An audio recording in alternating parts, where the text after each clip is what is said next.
Tom, wrap it up with you, based on your experience, not only with Riviana, but with other companies you work with, words of advice for folks that are just getting started on this journey. First of all, I think Zach nailed it. He said, you got to understand where you are right now. One of the things that we've done with prospective customers is to say, okay, give us some data and we'll run it and see where could you be. So we know where we are, where we could be, what a great situation, and then you can start to understand, how big the prize is. We've done a lot of these implementations in a lot of companies, and one size does not fit all, okay? And you got to manage around the real world constraints, and you got to make people feel that their input is important, which it is. The main planner who does all this at the plant is a lady by the name of Venus. And shout out to Venus because she's just fantastic. And by the way, just as a side note, I was actually spent time on site because Memphis is not far from where I live. I think they got about the worst installer we have in the company. It was me, because I think I've only done it personally a couple of them in the years.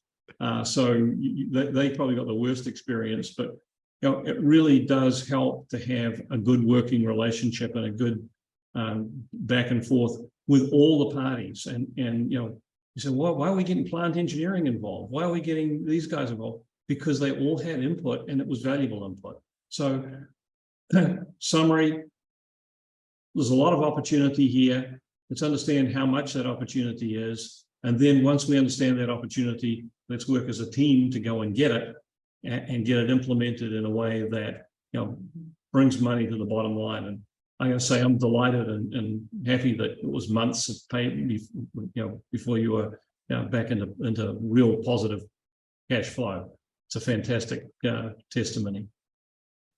Great. Well, I think we covered a lot of ground today. First of all, congratulations on the success story. Certainly I learned a lot in this conversation, and I'm sure many of our viewers will as well, in terms of, the opportunity that's here, before them, in terms of, like I said in my opening remarks, this is an opportunity that I think a lot of companies have that perhaps they've overlooked in the past. And, it's something that I think the more companies know about it and understand how to go about it, I think it's beneficial for everyone.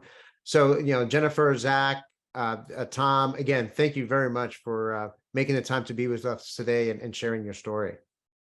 Thanks, Adrian. Thank you. Thanks for having us.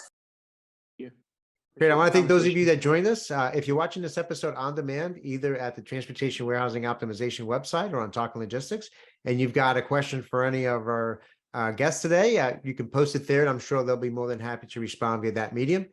And again, thank you, and look forward to seeing you in a future episode of Talking Logistics. Have a great day.